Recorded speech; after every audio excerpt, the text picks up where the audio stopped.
Coming up next, I'll tell you 7 questions you need to ask if you get laid off, and we'll talk about the power of subtraction. We'll also take your calls and your chat questions, and it starts right now.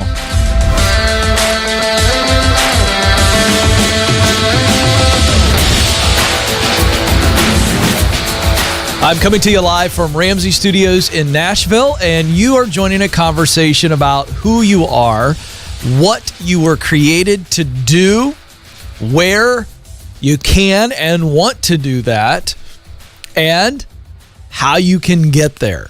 It's all about you because you were created to fill a unique role in your work. You were created to contribute. That's why everyone longs for meaning. We know that we're here to be about more than just us. So we don't talk about a bunch of new age mumbo jumbo selfish ambition. No, we talk about selfless ambition, giving yourself away so that you get to the end of your journey and you reminisce, not regret. Hey, get those chat questions in the window right next to the video there, and we'll get to your chat questions a little bit later in the program. Make sure they're straightforward and to the point. 844-747-2577 is the number to jump in.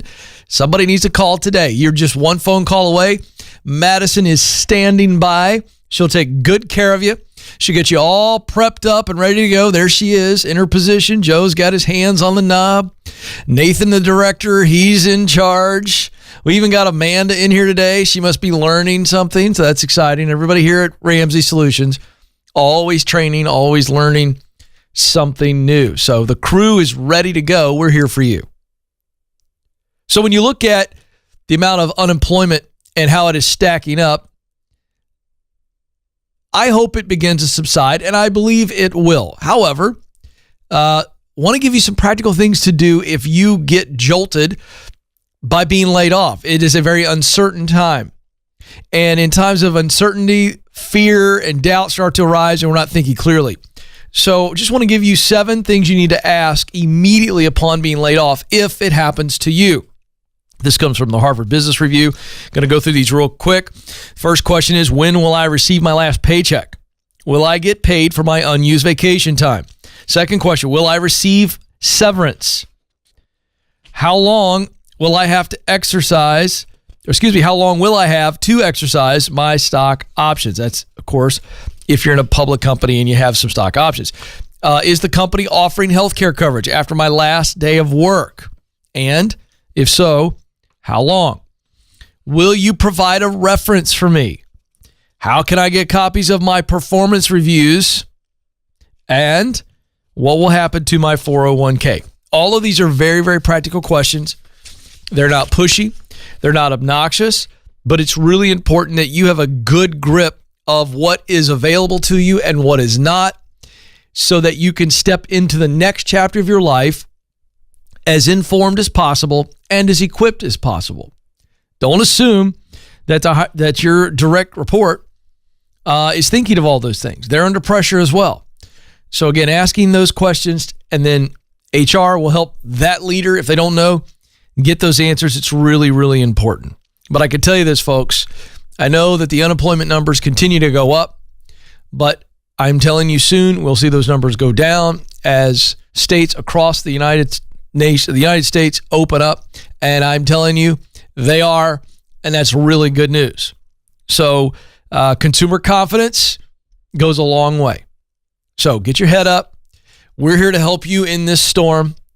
We're here to help you weather the storm and walk out of the storm as quickly and as effectively as possible.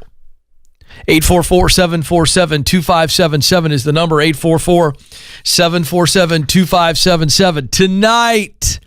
Tonight is the night. The Get Hired live stream event coming to you at 7 Central, 8 Eastern. And we won't sell out because it's a live stream event. All you need is an internet connection and a device.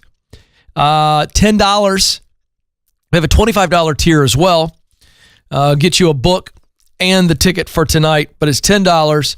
And there's all the details right there on the screen. Not too late. You got a friend, a family member, or you yourself feel like, hey, I need the encouragement, I need to be equipped to stand out, come on. Let me just give you a really quick scenario of what we're facing. The number right now is 38.6 million people unemployed.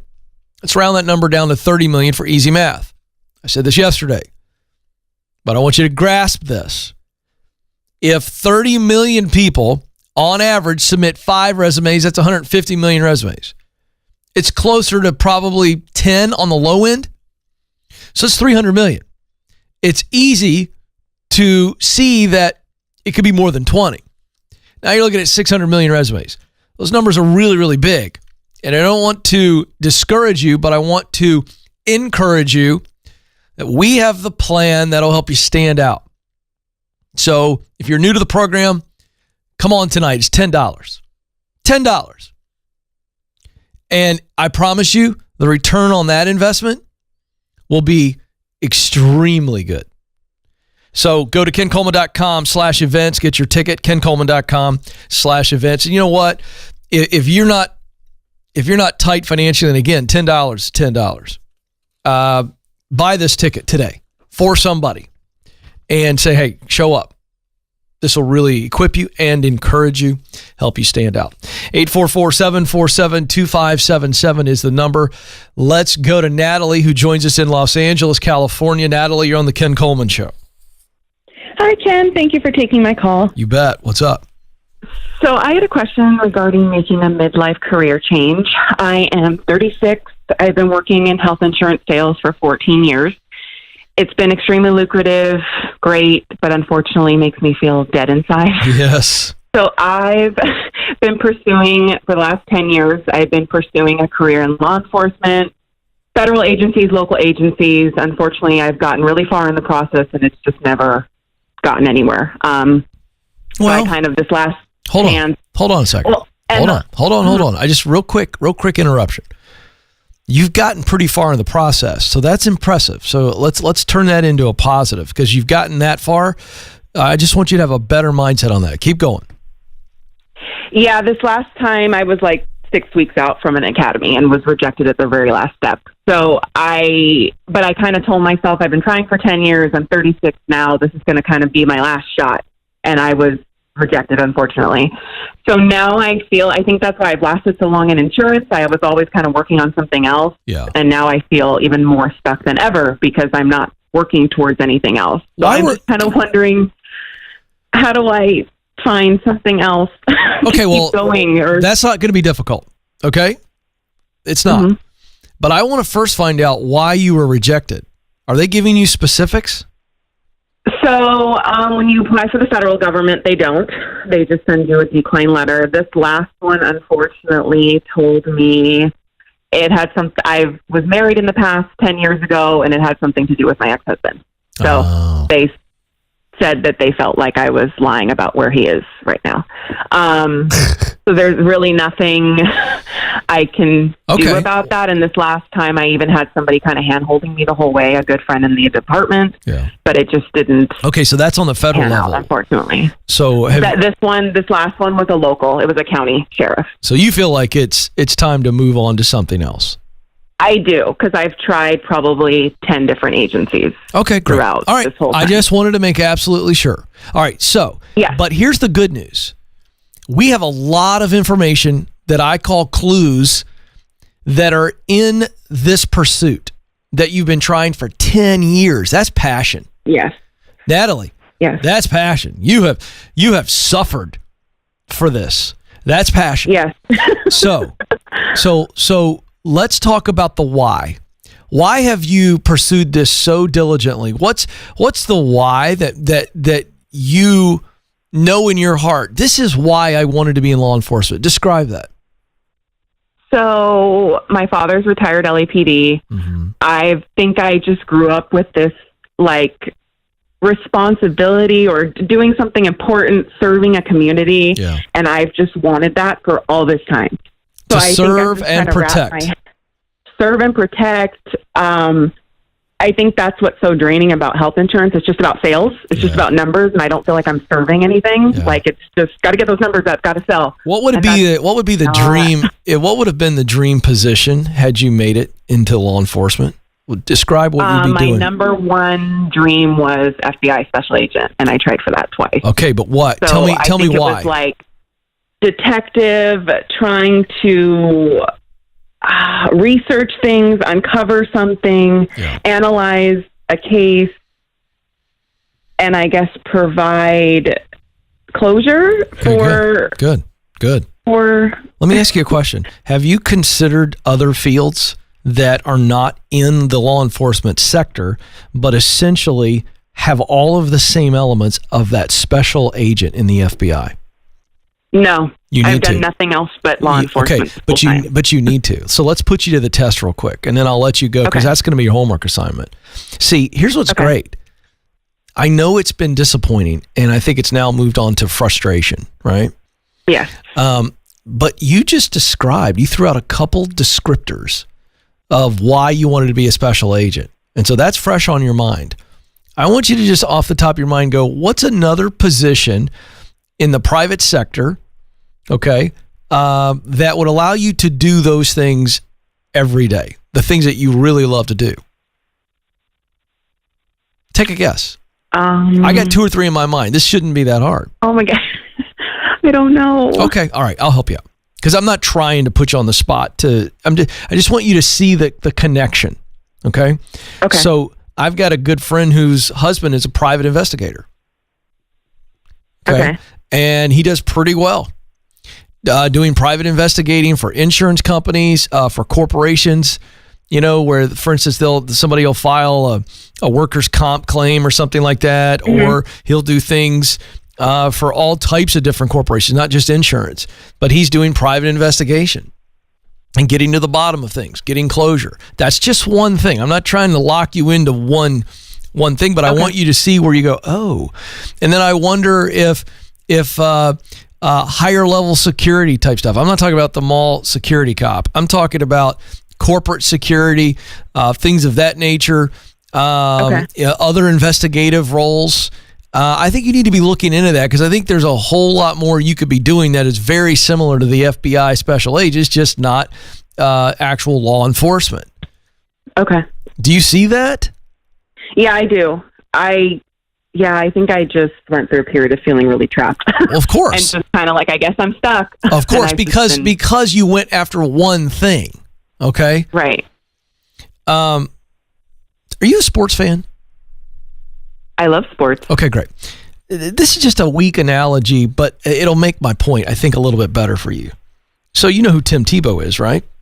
Former Heisman Trophy winner, big-time college football star. Madison can't stand him because he's a Florida Gator. She's making all these ugly faces behind the glass. So the guy goes to the NFL, and basically nobody, believes in him. He has a little bit of success with the Broncos, but he doesn't make it. His career kind of fizzles. But this guy's still a really great athlete, but his whole life, from a sporting standpoint, has been focused on the NFL. So what does he do? He's pivoted to baseball. And I don't know if he's going to make it in baseball, but the guy's, he's pivoted to baseball. So you're in that same situation where you've just been focused on law enforcement. You gave it everything you have, and it's not going to work out. You're not given the opportunity, but it doesn't mean you're done. You shift to another area. Right. So he's still in sports and athletics. This guy's still a pro baseball player. Okay. And then when he's done with that, he's going to probably be a sports broadcaster. I'm just trying to help you see the parallel between your journey and his, in that what you want to do all day, the investigation, the analysis, and all that kind of stuff. Where can you do that in other places?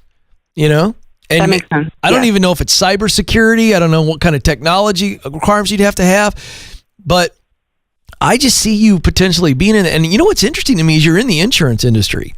I'm just curious how many people who could give you some details on how insurance companies use investigators. It's fascinating to me, but I know it exists. So yeah, it does exist. Yeah, so look into it. You got it?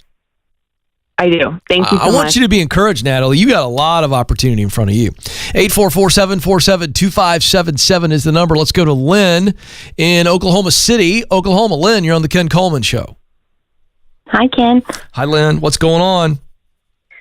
Well, I have a problem finding my passion. Okay. So right now, I'm in a company that I love, and I'm in a administrative assistant role in the department that I really wanted, and that's what I'm in school for. But now I'm thinking, is this what I want to do for the next 20 years of my life till I get to retire? Oh, interesting. Okay. Okay, go ahead. I want you to say that last sentence there because finish that. Is this what I want to do for the next 40 or 20 years of my life? Yeah. Well, so, because I was a stay-at-home mom for 20-something years and homeschooled my kids, and then life changed, and so now I'm a single mom, and I'm just recently back into the workforce and in college. Wow. So, how old are the kids? I'm trying 15 and 20. Okay. So that's good news in that they're somewhat self-sustaining now, and so that's less pressure on you.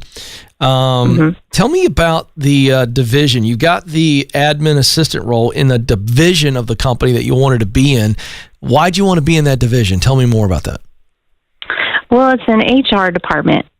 Okay. And my first understanding of HR was that it's just people-driven, because I really love people. I love talking to people and, trying to help people solve problems.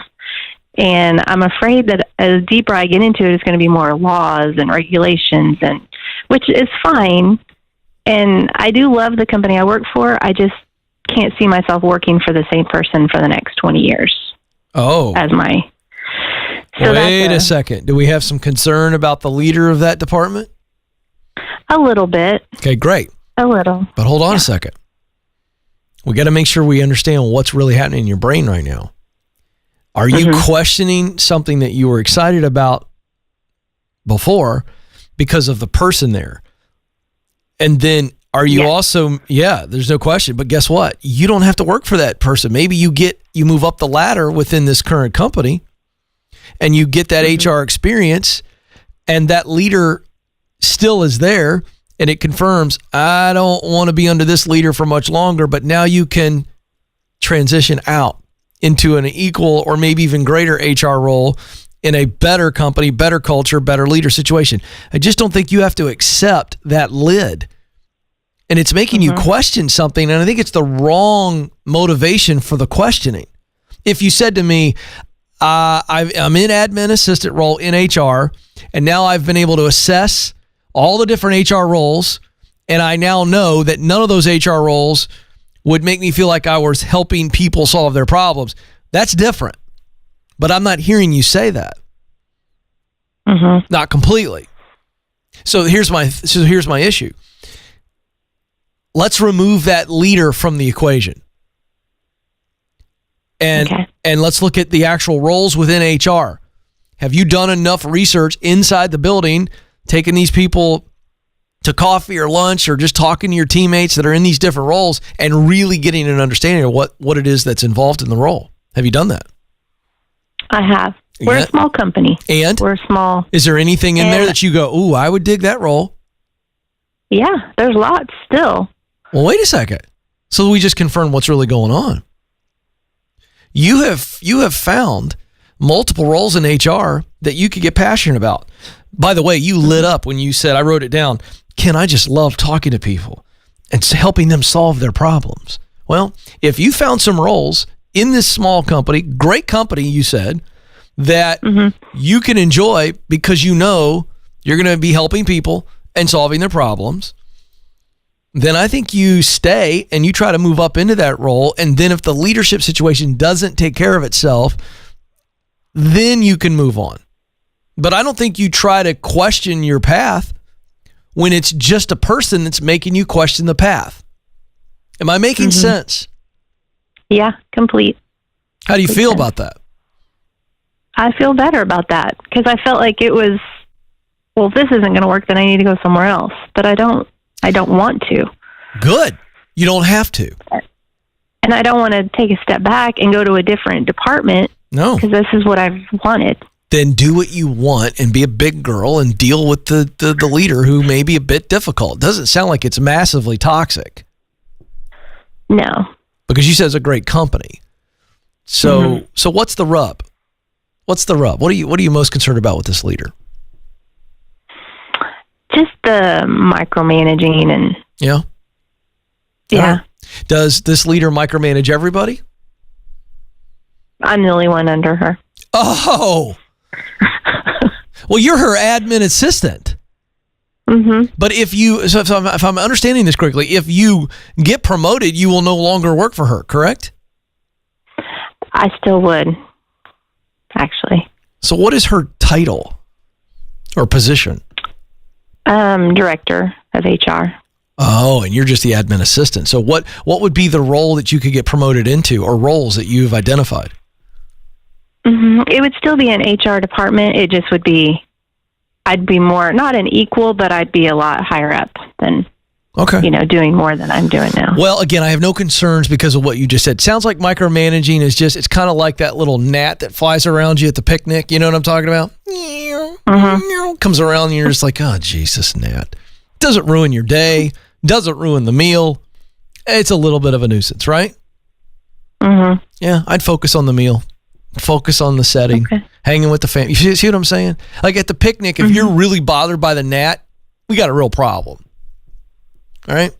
So I would be grateful for the opportunity. I think you keep pressing forward, but I will tell you this, only for experience purposes, then I think you can find an equally good company that you love to work for in a much better environment. So I would stay put now to get the experience and get the promotion, and then if it doesn't get better and you can't take it any longer, then move on. That's, I think, your plan.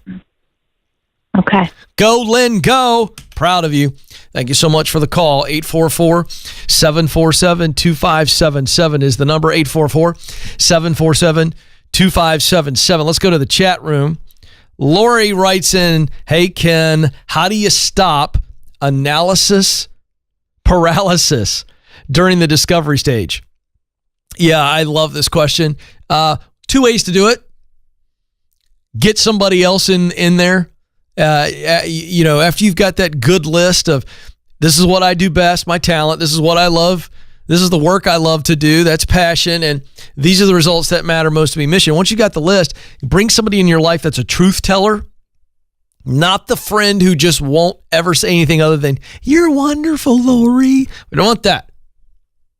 We want a truth teller in your life, friend, family member, coworker, whatever, who will look at your list and you can be honest with them and go, I'm overanalyzing this and this and this. And having that outside voice or a couple voices to then say, this list is right, you're right. It'll get you over that hump of, am I right? Am I right? What about this? What about this? You're going crazy, stir crazy. The second way is to call me. I'm really good at helping people get over analysis paralysis. I'm really good at it. Why wouldn't you call? You sent the chat. You might be nervous. I get it. But I'm going to take really good care of you. I'm not going to make fun of you. I will walk you through what you're overanalyzing. And that's what you're going to have to do with a friend. You're going to go, this is where I'm getting locked up. And a good friend who knows you well, so they can verify things. And then they'll be honest with you and go, hey, Lori, you're in your head. You're just in your head. Stop. That's what needs to happen. Oh boy, we got a theme, Joe. Nathan Jaworski writes in, how do you tell the difference between doubt and overthinking? I've never been asked that question before. And I really want to wrestle with this right here in front of you. I think if there is a difference, there is a cause and effect relationship. I think the overthinking causes the doubt. So you're trying to say, Ken, what's the difference between doubt and overthinking? And I think they're not two equal things. It's actually a cause and effect. Just like Lori, who has analysis paralysis, you're doing the same thing. You're overthinking, and the overthinking is causing the doubt. So stop overthinking. Same exact advice I gave Lori, and you will see the doubt disappear, or certainly quiet. Doubt never really disappears, but you'll see it kind of shrink away. There's nothing like overthinking to fester fear and doubt and pride. I'm just telling you. And one little quick thing here, I'll go to the next one. This is why I talk on the show a lot about making sure that your head and heart are aligned. Anytime somebody like a Lori writes in about analysis paralysis and Nathan writes in about the difference between doubt and overthinking, it's all head. Because there has been some conversation with the heart, but then the head's coming back in after the heart is given some clarity, and the head's going, no, silly heart, or there's been no heart conversation at all. It's one of two. It's too much head or all head. All right, that's just it. When you have that equation going on, you're going to stay stuck in a spiral of overthinking, and then that creates the fear, the doubt, the pride. Jonathan writes in, hey, Ken, just want to say thanks for all you do. I follow your proximity principle, and I recently lost my job, not due to coronavirus, but I did reach out to another person that I knew that was a chef, and I got a job as a kitchen helper. And, ready for this, Joe, a small pay raise from my previous job. Thank you. This stuff works. You're welcome, and I know. That's why I wrote the book. Let's do one more. Living the Dream. Oh, I like that. Now there we go. There is one of my favorite usernames on the YouTube channel. Living the Dream. Hey, Ken, how do you identify the management style of a future manager during an interview? I've been disappointed by the management style of my new manager in my new job, and I don't want to make that mistake next time. Really good question. There's not a silver bullet. This is, boom, the answer. But I do think that you can ask questions, and I talk about this in my How to Win the Interview guide at kencoleman.com. I just saw this. Oh, this is exciting. I got to answer this question, folks. Lori, who sent the question about analysis paralysis, she's watching live. She took my invitation, and she's on the line. So I'm going to get to her in just a moment. All right, let me answer. Boy, this is exciting. I love when we see a person come to the chat room, and then they go, okay, Ken, I'm going to trust you. I'm going to call it. All right, Living the Dream says, how to identify. Okay, so here's the deal. In the questions that you're asking to the manager, you can ask questions like this. How would you describe your management style? What are your strengths as a manager? Ask some positive leaning questions. And the idea here is to get them talking about themselves. Say, hey, how do you handle correction of a team member? How do you handle teaching instruction? These are really fun questions, and you'll put them on the spot in a good way. And those type of questions will yield answers that I think you'll be able to get some red flags if there are red flags. But, look, that's the best you can do in that situation. Best you can do. So in your situation now, you know what? Bite your lip, be a really good soldier, and do your best and let the chips fall. That's a big problem in the American workplace and around the world. People don't leave companies, they leave managers, they leave leaders. All right, 844-747-2577. Here's what we're going to do. I'll get to the power of subtraction in a little bit, but I got to get to Lori, who just came out of the chat room. Now, setting this up, if you just jumped in, went to the chat room and she said, Ken, how do I overcome analysis paralysis? And I said, I want to know what she's really dealing with. And here she is, Vancouver, Washington. Lori's on the line. Lori, you're awesome. You're on the Ken Coleman Show. Hi, Ken. Appreciate you calling in. Let's get to the bottom of this. What is going on? Oh, my gosh. I have been dealing with trying to find my passion for my entire life. Yeah. I overthink absolutely everything. I've been told I do that. I'm just really lost right now. Yeah. Well, you're actually not lost. You know what's going on? You're just confused. What? All that overthinking has just got you debating everything. And I think that your head and heart are arguing. So did you hear my advice to you in the chat room? Yes. All right. And I've talked with my husband quite a bit. Yeah. He's been really wonderful. I mean, he gives me feedback about, yeah, you're right on this. You're really wrong on that. Why don't you just follow your heart, do that? But my heart, what I really want to do, it doesn't pay. Okay, hold on. Oh, this is good. Now we got something. All right, two things. I want to know what your husband said you're right about. When you went through what you do best, the work you love to do most, the results that creates that matters to you, where he said, Lori, you're absolutely right on this. What was it? That I'm really good with animals and I'm really good at organization. Okay. So organization, you're really great at organization, and I'm guessing execution as well. Not just organizing things, but also executing, I'm betting. Right? Oh, yeah. Yeah. No, I'll finish anything you give me. Yeah, I love it. Oh, boy, that makes you really valuable, by the way. And you really love working with animals. Tell me what that looks like. I've worked in vet clinics before. I've worked in dog kennels. I've always had animals. I've volunteered at horse rescues. Okay. And that's kind of what I want to do. I want to rescue horses. Okay. How much money do you need or want to make? I need to make minimum $35,000 a year. Okay, great. I need to make more than that. Okay, but let's. A house. Okay, right. But my point is that we're going to circle 35 as the minimum. Okay? Yes. Are you working now? Yes. What are you doing and what are you making? So I work as an accounting assistant.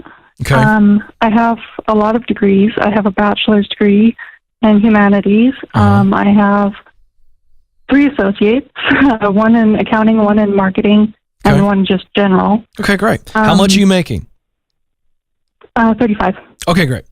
So, ideally, the dream job for you would be rescuing horses, correct? Yeah. Okay, tell me. I live in a massively populated equine population county. Williamson County is got a ton of horses. Okay, but I just don't know a whole bunch. So lead me along here.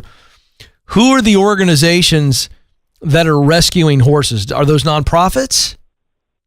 Yes. Yeah, most of them are. I've done some horse rescue on my own when I was younger, in my 20s. Okay. I had like 30 horses that I rescued, but I can't afford to do that anymore. No, I was young, living at home. I get that.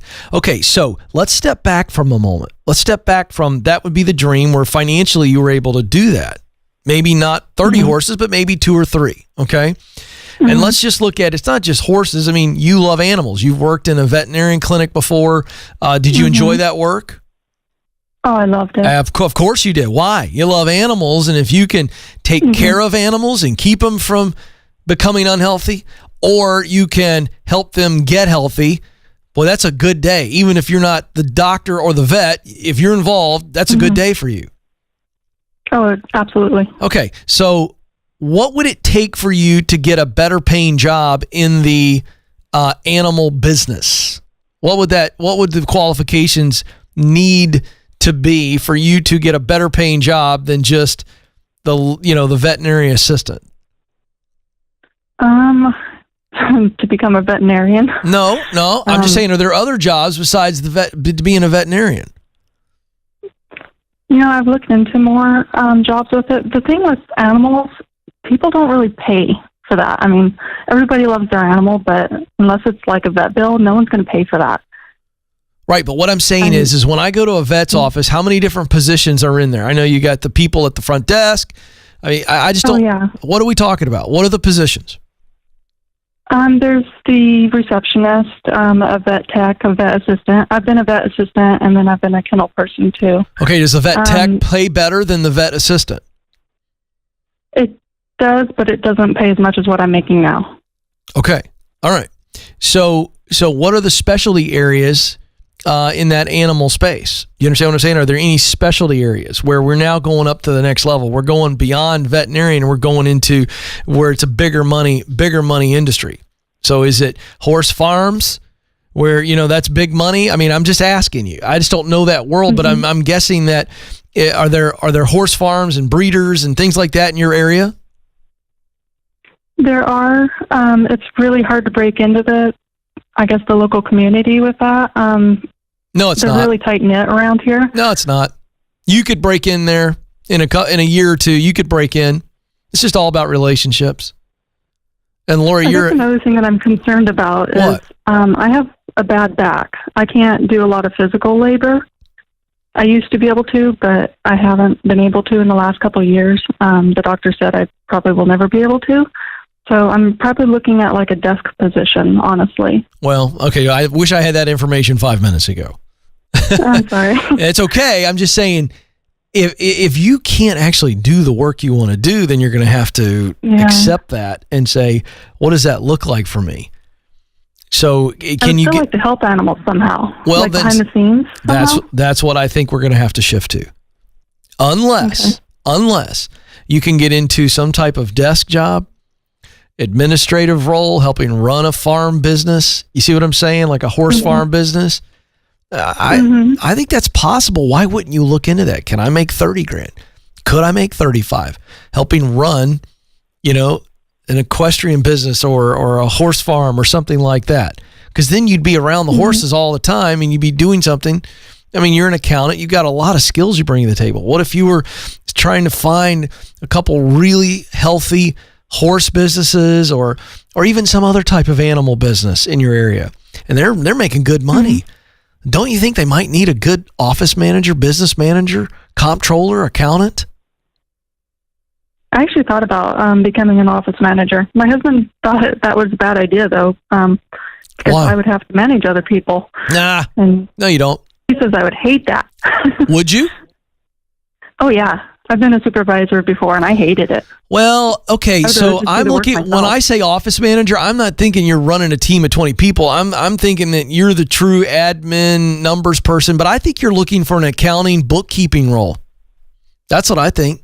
That was another option that's kind of why I went to accounting. I was looking at becoming a bookkeeper, and this is part of my analysis paralysis part. I transpose numbers all the time. Yeah. And I don't know. I'm really not good at math. Wait a second. Aren't you good at your job right now? Yeah, I don't deal with a lot of numbers. I'm kind of more the front desk person. I do some billing, but it's very limited. Here's my point. You are limited by your back to be able to do the physical hands-on animal work that you would love to do. But you are successful and you've got accounting degrees, and I know you're not great at math, but I'm trying to help you see there's two ways we can go. Here's the bottom line. Two ways we can go. You either decide to be in an office position, doing some of the things that you're good at right now, hopefully for some type of horse business or other type of animals or something, because they need people like you to run the operation. And that way you're around animals all the time. That's one way. So the day job is kind of close to the dream job. You're really close to it. You see it every day. And you can see the results of your work attached to something that makes your heart flutter. You got me so far? Right. Okay, now the second option is you just bust it right now and try to move up the ladder in the type of role that you're in and make more money, because you can. And then you and your hubs, you pay off debt, whatever you need to do, and you go, you know what? We're going to, until that time, I'm going to volunteer a little bit more. And I'm going to get around animals, and it's going to make my heart sing. Even though I'm in a day job that's not my passion, I'm going to exercise my passion outside of the office. And then maybe one day you get to a point financially where you rescue a few animals. But again, your physical limitations, you're going to have to deal with that. That's life. So I think that's where you stand, Lori. But I think you have some really great options. But stop thinking about it and start doing it. There's no reason to think anymore. Okay? Well, I'm glad to have the feedback. You're fine. Absolutely. You helped me on that. Good. You're fine. Stop thinking and start doing. Start making steps today to pursue one of those two avenues. And you'll get there. All right. I promise this, so I got to get to it, Joe. I'm going to give this Reader's Digest version. So I wanted to talk briefly today about the power of subtraction, and I'm going to make it super brief, and here it is. There is something in our human nature that drives us to progress, right? I want more progress, more progress, more progress. And if you think about it in the self-help category, which we're in that area, if you think about it, It's always about adding new skills and adding more experience and adding more, certifications and adding more trophies and adding. And I want to tell you that today, in order to get where you want to go, where can you subtract? You're going to have to subtract some things from your life. Some people. Some hobbies. Some debt. Some expenses. Some bad habits. See, don't get all hung up on addition, and multiplication. Listen, I'm all for addition and I love multiplication. But it is the areas of my life where I understood that there needed to be some subtraction, and I actually made those subtractions. That's what really gave me momentum. So I just want that thought to be in your head. I'm all for addition and multiplication, but where in your life do you need some subtraction? You would be surprised how effective subtraction really is. Well, my time's almost up, but before I let you go, I want you to know that you matter and you do have what it takes. Thank you so much for joining us. Until next time, this is the Ken Coleman Show. Press on.